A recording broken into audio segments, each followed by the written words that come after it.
As creators, we are exposed to a lot of other people's knowledge that often applies to specific people in specific scenarios. Shutter speeds, exposures, do's and don'ts, how-tos, the list goes on. But does this mean it's the best advice for us? Is this the stuff that we should actually be listening to? Maybe, but I can tell you one thing for sure, and that's that a lot of this stuff is not the best advice for creators like us. And even some of the right advice is damn confusing. So let's look at a couple of things that maybe you should ignore, or at least understand the thought process behind, so you can make the educated decision if it's the right advice for your particular style of filmmaking. I can guarantee you have heard the phrase gear doesn't matter, most likely told to you by someone filming on one of the latest, most expensive cameras in a beautiful studio with tens of thousands of dollars worth of equipment and lights. And there's a reason that cinema isn't filmed on an A6300 or a smartphone, because gear definitely does matter. Of course gear matters, it makes a huge difference, and this is not to say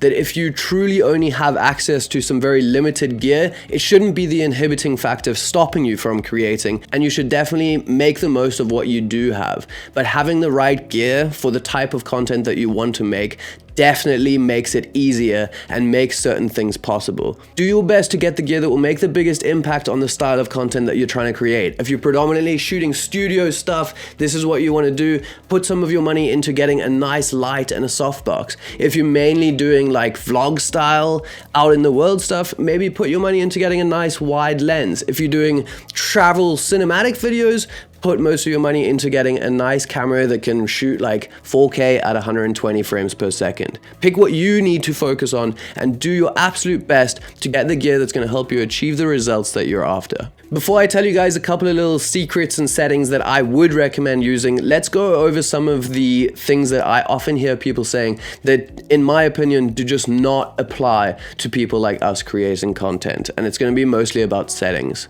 First off, we have manual focus. This is still one of the questions I get asked most in the comments on all of my YouTube videos, and that's if I'm shooting in autofocus or manual focus and why. It's so often recommended that you shoot in manual focus, and I totally agree with this if you're shooting some big cinema production, but for us that we're doing like run and gun style content, I am almost always in autofocus. The cameras these days do an amazing job of reading your mind and getting what you want to be in focus, and there's no reason that I need to add the extra task of trying to pull focus on a specific scene and putting your camera over into autofocus. Make sure that you get the shot that you want every single time.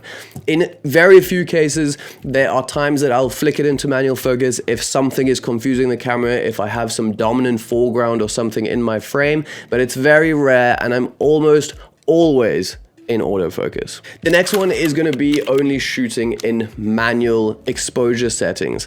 Now, I completely agree that you should definitely understand how to use your manual settings, and having a good grasp and comprehension of the exposure triangle, knowing what your ISO, shutter speed, and aperture do and how they affect your image. But this doesn't necessarily mean that you need to be shooting in manual and controlling each one of those elements in the triangle for every single time that you're shooting. There's a time and a place to put your camera over into something like aperture priority and let your camera figure out the rest. Sometimes you are going to be spending so much time trying to get your exposure right and fiddling with it that you're going to miss the shot in front of you, just so that you can control each one of those elements. For the majority of the time, no one's going to notice the difference between like a couple of extra stops of shutter, or if your ISO is slightly higher. As long as you're keeping it within those initial parameters and you're not doing anything crazy by blowing up your ISO to get a super grainy image, your shots are still going to look great and you don't have to spend that time doing it.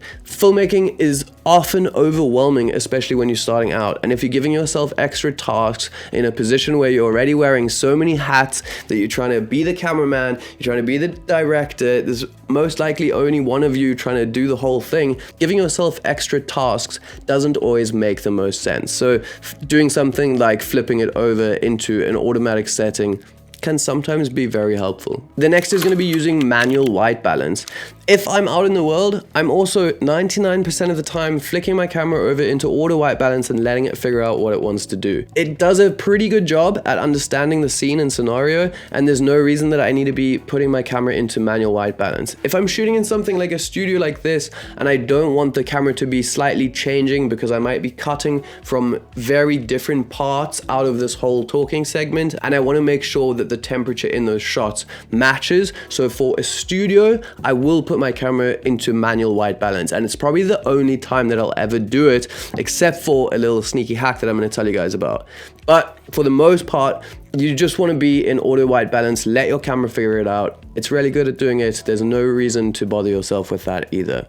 And the sneaky little hack that I mentioned is that if you guys are shooting sunsets and you really want to make that sunset pop, you can put your camera into a manual white balance that's going to warm up that whole image, and it makes the sunset look way more bright and colorful. You can even put it to one of the auto presets like cloudy, and it's just going to really bring out all of the warm tones in that sunset, and it ends up looking amazing. The next one is such a big one, and it's about shooting in log footage. If you guys don't know what this is, it's basically just a super flat picture profile that you can capture a way higher dynamic range, so that in scenes where you have some shadows and also like kind of highlighty areas, you get a better exposure of both of those ends of the spectrum. Now, log footage is amazing, and I shoot everything in log footage, but I don't always think that it's the best picture profile for beginners to be using. If you don't understand how you should properly be color correcting that log footage, your footage can often look way worse than if you had just shot it in normal Rec 709 and got a lower dynamic range, but at least your footage and the colors are going to look much better afterwards. If you really want to take this seriously and get into color grading and understanding using gamma compensation LUTs and correction LUTs to take it from log back to 709, then absolutely shoot in log footage. But if you're someone that just wants to run and gun, shoot a couple of things, not spend hours on your color grade and still end up with a nice looking video, I think shooting in a standard picture profile is going to be far more beneficial for you. So here's a little bonus of a couple things that I think you guys should be doing, and maybe things that aren't shared that often. The first one is going to be a gamma button if you are shooting in log footage. If you have ever tried shooting in log and looked at your little LCD screen, especially outside in the sun, it's like pretty much a black and white image. It's just gray, and it makes it incredibly difficult not only to see what your exposure settings should be, it also makes it really hard just to get an idea of like the colors and different like tones and contrasts that are happening in your frame. There's actually a way that you can set kind of like an auto LUT. It takes your footage back to Rec 709 in the LCD, at least for when you're looking at it. The actual recorded footage is still going to be a log, of course, but you can at least see the footage in a Rec 709 format on your screen. You can simply set it up and you can just hit that little gamma button and it allows you to do that, and it's hugely helpful. And if your camera allows you to do it and you are someone that's deciding to film in log footage, you absolutely should be using this feature. The next one is about the modes and how you can actually set up custom modes on your dial wheel.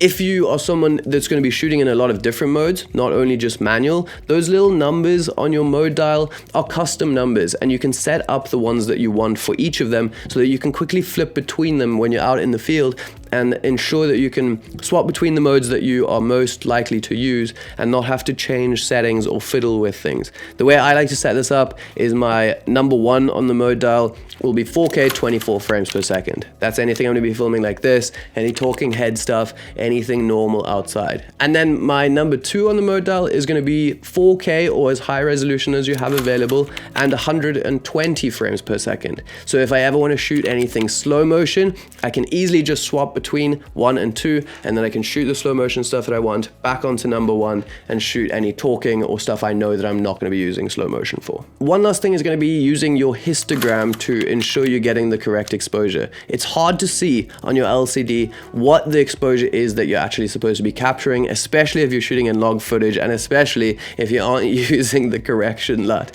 when you are shooting in log footage. By having that histogram, you're not relying on your eyes to see what your exposure should be, and you can see the histogram and see exactly how your exposure is sitting, where your highlights are blowing out, where your shadows are maybe underexposed, and exactly how you should set that exposure when you're outside in a bright environment, or even in something like a studio like this. So go to your display settings, make sure that your histogram is shown on your display. If your camera has it available for you, it's going to be significantly more helpful than just kind of like winging it and looking at the screen or those little numbers that are super inaccurate. It's going to help you get a much better exposure. I hope some of these things helped clear up some confusion you guys might have had. It's really difficult as a beginner understanding exactly what you should be doing where. I think the main thing to focus on is not to be too fixated on what people say you should be doing, and rather figure out what kind of works for you and the style that you like to do things, and integrate the different pieces of different information to create your own little workflow and system that suits you. So I hope that was helpful. Have fun. I will see you guys in the next one. Bye.